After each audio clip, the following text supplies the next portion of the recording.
Hello everyone and welcome back to My Hero Academia Podfics. Today I'm going to be reading The Coffee Shop Hero. This will be part 4, chapter 4, entitled Coffee Shop Hero Meet a Festival and a Soon-to-be Dead Man. Chapter 4. Tucking in Eri the night before the festival had been a special kind of hell, so Izuku was on his own for the morning shift at the shop. His adorable little sister had not stopped playing till after midnight, much to Izuku's dismay. Now he had to deal with customers fretting over where their little unicorn was. "Are you sure she's not sick, Green Bean? What if the little listener has a cold, or the flu, or what if she has some flesh-eating virus that makes her sleepy?" Hisashi Yamada's loud fretting was cut off by Shota's boot to the head. Instantly, the yellow-haired man was bound by the capture scarf while its user sighed. "You're such a child, Hisashi. The kid stayed up too late, is all. Problem child has already promised she's fine and will be up for the stupid festival," Shota growled. A muffled screeching was his answer. "Yamada-san," the shop owner sighed, as the man was trying to make Izuku more informal with him, like Shota. Eri was just excited about seeing everyone today. She spent 3 hours picking out the plushie to take with her after I limit her to just one. Apparently it was a tie between the present mic one and her unicorn. Izuku deadpanned. Immediately the blonde was out of his bounds and shaking the young shopkeeper. "Izuku-chan, you're too cruel. She should be able to take as many plushies as she wishes. What if they want to watch the festivities too?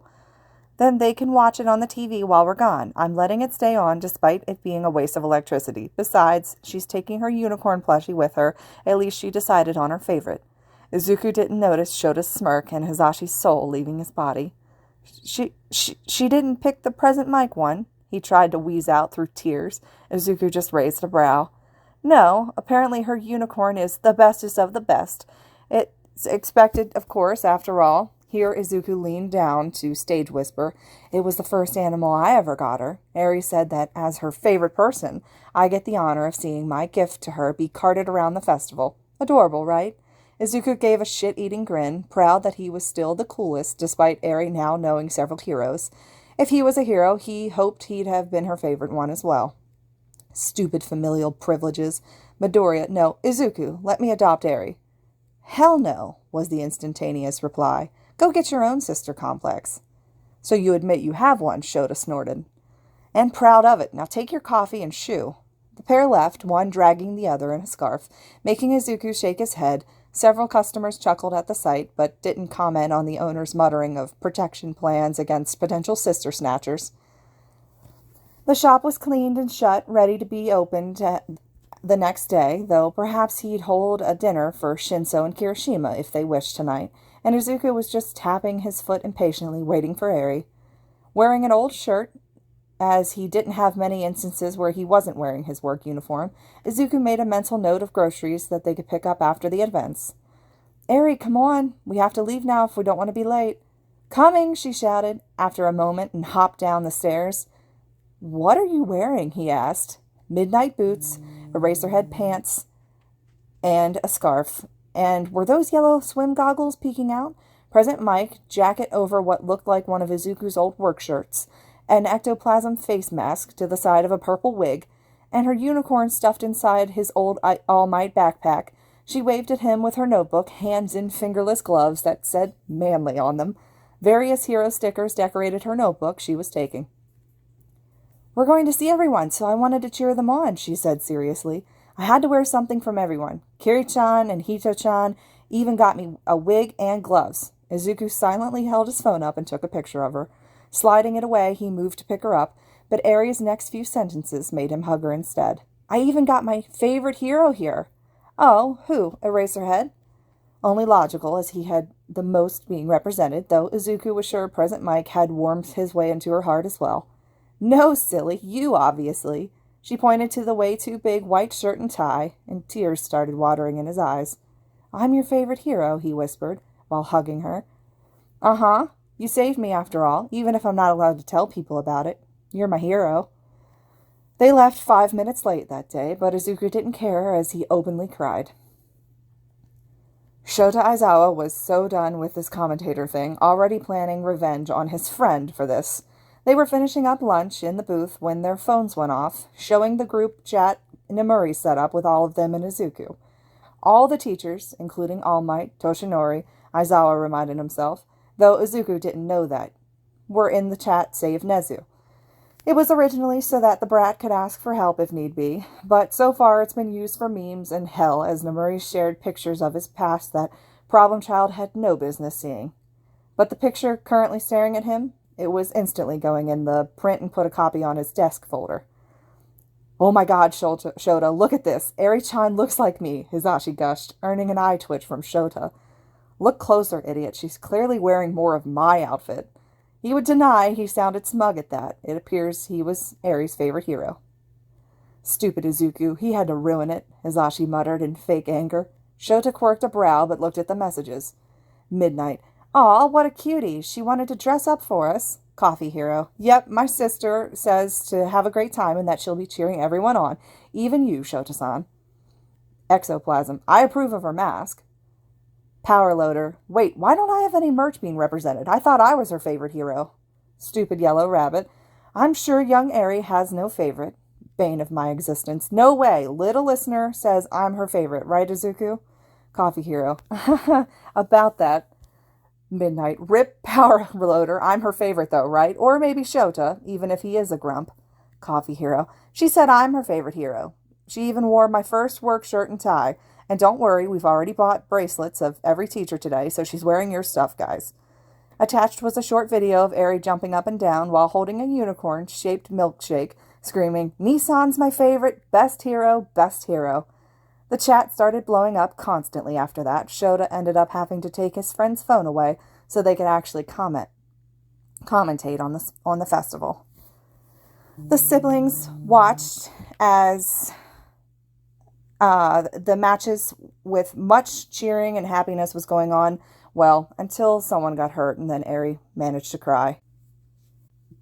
Sitting in the VIP section was a blast, and oftentimes one of the teachers would pop in to chat with Eri or bring her some merchandise. Already Izuku was dreading the walk home with all of the bags he would have to carry. During most of the matches, Izuku took notes on the quirks of 1A, trying to find ways to improve them further. For certain matches, however, he observed with rapt attention, Eri just as focus. "Go, Hito-chan!" Eri screamed while leaning on the railing. Hitoshi looked up and gave a timid smile. He was facing off against Katsuki, much to Izuku's dismay. Katsuki Bakugou was someone the Greenettes seldom thought about, and when he did it, it was with mixed feelings. On one hand, his former neighbor and friend was just a child when he bullied Izuku and could have matured. On the other, Izuku still had the scars. He knew Katsuki would be in the festival. He did make a detailed analysis for him just like the others, but wasn't sure how seeing his old friend and bully after 5 years would go. They never did have closure, after all. Izuku was pulled out the same day of his mother's doctor's appointment, and they moved to the store a week later. Sure, the place was leaky, and they had to shower in the community gyms for a couple months during repairs, but they still moved. He remembers his mother blocking Mitsuki's number when she kept trying to call them, saying she couldn't talk to someone who raised a monster, and when Katsuki tried to call Izuku, she changed his number, not wanting that part of their lives to follow them either. While Izuku was musing, the fight had started with a bang. Hitoshi, obviously receiving more training from Aizawa with the quick jabs aimed at Katsuki's throat, jumped back from the explosions. The explosion user socked him in the jaw when the purple-haired team tried to antagonize him for a few minutes while dodging. Without a word, the angry-looking blonde swung Hitoshi out of the ring and into the wall. Said purpleette collapsed in a heap. Eri immediately started crying. "Nissan, what happened to Hito-chan? Is he going to die?" she sobbed. It didn't matter when her friend was carried off of the arena on a stretcher while blood was dried on his face and on the wall. Izuku hugged his sister and wiped her tears. "Would seeing him make you feel better?" he asked, wincing internally after she nodded as he sent a text asking the teachers for their assistance. Yagi-san thankfully promised to come pick them up and take them to the infirmary. The enigma of a man that Izuku couldn't find anything on was a real lifesaver. Soon they were walking to visit the purple-haired teen, Yagi making small talk along the way. So, usually he didn't speak to the shop user. The young man was known to just bring his herbal tea and accept payment quietly, allowing Toshinori to absorb the lively shop his co-workers dragged him to. Of course, he thought the shopkeeper was an amazing person, which is why he kept his distance, a young business owner who appeared quite happy with his life didn't need All Might to barge in and drag him down one for all's bloody path of tragedy. The young man was a good candidate for the quirk, intelligent, brave, and known for helping anyone without a second thought. If only the kid had decided to even go to a high school. But maybe he should give it a go. Get Nezu to recommend the boy to test in and talk to him? Could he do that, even if he had to find a successor soon? Toshinori shook his head vigorously and dismissed the thought as the siblings crowded around the young Shinso, much to Recovery Girl's annoyance. He'd leave them out of this. Bringing those siblings into this fight was too cruel, and the boy made the right choice in not being a hero. Even with a quirk, it was hell, and without one, it wouldn't be worth it. I swear, you're headed for an early grave if you're not careful, Izuku admonished, as Shinso started to look sheepish. Most of his injuries were healed, but he had a broken arm that was still sore and would take a week to be back to 100%. He was instructed to rest while Recovery Girl prepared some more gummies, meaning the siblings who made his world better were there to entertain him. I know, boss, I'm sorry. I just got so angry. He refused to talk, even though he always insults everyone. What did you even say? I haven't seen him get that angry since. Izuku trailed off. Hitoshi blinked but filed away the information that his boss knew the bully of 1A for later. Neither boy noticed Ari's eyes going blank as she rested a hand on the cast. I said that he was a villain, that he should have joined the villain group since his attitude would fit right in. Izuku sucked in a breath. I know that was low, but I just wanted to win. No matter what I do, I'm still behind a lot of the classmates combat-wise. I just wanted to prove I deserve to be in the class. You do deserve it, I promise. Already heroes are praising your first 2 rounds and your matches. You might get some great internship offers, but for now, we should probably go watch Kirishima's match. I'll see you tonight for dinner to celebrate getting into the 3rd round.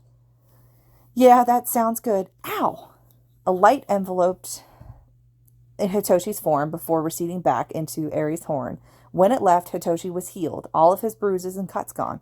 What was that? He squeaked. Izuku's face was pale. This was exactly what he didn't want to happen. Ari's quirk, from their very few experiments, was powerful. It was good, but potentially able to cause many questions and accidents. Just ask that to the mouse she erased from existence last month. They were going slow, but with the investigations on the League of Villains, Izuku hadn't had as much time to help train her. He was planning on paying Shota to tutor her secretly. Having such a powerful quirk without training would cause way too many questions, and Izuku didn't want Ari to be put under that mess. Not when the dark web described the man behind the League as someone who could steal and give quirks. The man his mother offered to have help him years ago with his quirkless dilemma. With Ari's quirk, he didn't want to risk piquing his interest. Shinso-kun, Izuku whispered. The room went cold as he stared at his employee. I need a favor. Hitoshi sat next to his boss, and his boss's sisters, pale as a ghost, yet oddly not terrified. Sure, everything from his life and manhood to reputation had been threatened if he ever told a soul about Ari's quirk without Izuku's permission, but the worker still held utter loyalty to the greenette. Besides, it's not like he would ever betray his boss, and hiding his healed wounds and sneaking out of the infirmary had made him feel like a ninja. Who knew his boss could jump 2 stories with Ari on his back and still look pretty epic? Oh, Kiri-chan is winning. Ari pointed to the ring where Kirishima and someone named Tetsu started an arm wrestling competition. Honestly, Izuku wondered about his former employees sometimes. When the redhead expertly proved his manliness by driving Tetsu into the ground, Ari screamed in happiness. Izuku joined in, as did Hitoshi, though more reluctantly. Do you think he'll make it in the next round? He's fighting Bakugou, of all people, Hitoshi commented dryly. Ari looked up at her brother as he hummed. No, it will be a good fight, but I know Katsuki. He'll pull through. This got Ari to tear up. I don't want Kiri-chan to fight that meanie. He's the bully you talked about. Now the older boy regretted telling his sister even the scrap of information on his school days. Why must all his bedtime stories be used against him?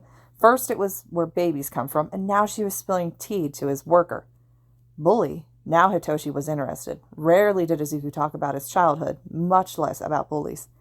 Yes, I used to call him Kachan, and he called me a less kind name.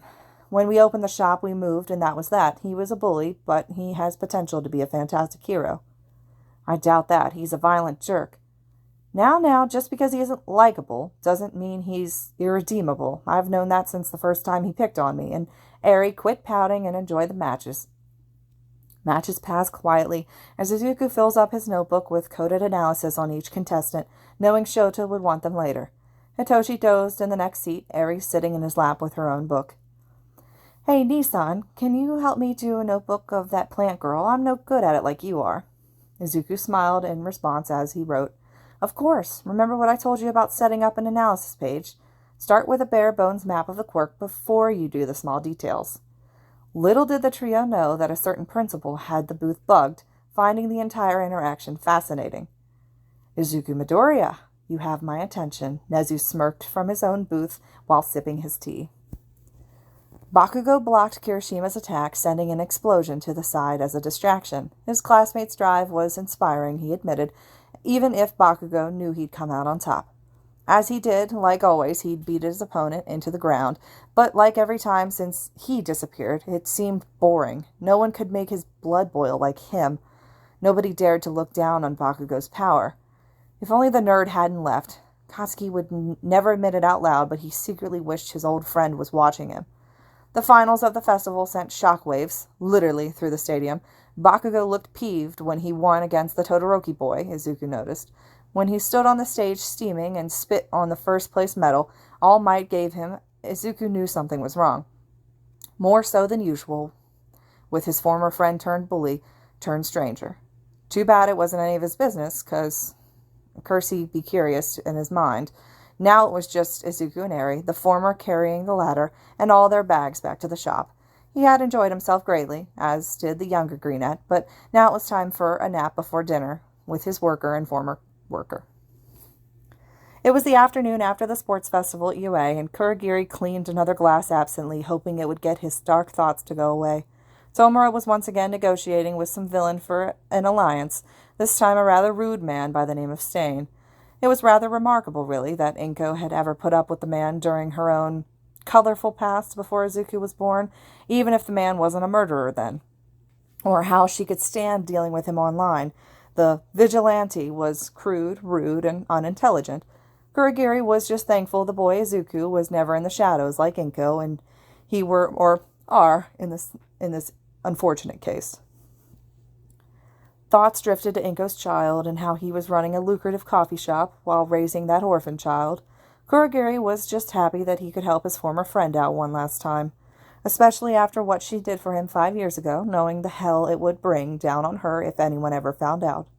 But that was the kind of person Inko Midoriya was, kind to a fault but willing to shake hands with demons in order to protect her own. After all, she dealt with him. It was the least he could do to give her offspring a normal life. One not involved with a convoluted plan to bring change to the world, a change Kurogiri wasn't sure he even wanted, but one he was committed to nonetheless. While the former friend of his mother regretted everything yet nothing, a green-haired youth resisted the urge to wipe the smile off his own face. His normally peaceful shop, known for happiness and good coffee, was now a potential war zone, and it was all thanks to his former employee dragging a super awesome manly friend. Welcome, Kirishima and Katsuki Bakugou. What can I get you? How about an explanation? Where you been, Deku? Nissan, we're out of cat paw cookies. Eri walked into the main area of the shop, quieting down at the tense atmosphere. Izuku sighed and figured this talk was coming. Perhaps a coffee would allow for a calm discussion now that they weren't children. Maybe he could come to an understanding with him. He did have a lot of questions about his former friend after all. Unfortunately, there weren't customers to make sure the boy would behave, but Kirishima should be enough. Oi, don't ignore me, shitty nerd. No cursing, it's the rules. Eri puffed out her cheeks and Bakugou scowled. Don't tell me what to do, you fucking brat. Suddenly, Izuku was very happy there weren't any customers in the place. It would make it easier to hide murdering the scum sitting before him. What did you, a piece of scum not worthy of decorating the deepest pits of hell, dare say to my precious little sister I would burn the world for? The whole room turned icy, and Katsuki Bakugou was reminded of the time he spilled milk on some coated papers of Auntie Inko and laughed when she started crying.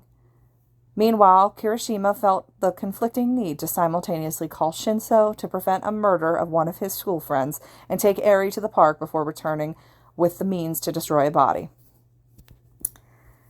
Hope you guys enjoyed this one. This concludes part 4, chapter 4 of The Coffee Shop Hero. Let me know your guys' reactions to this one. And as always, thank you so much for listening.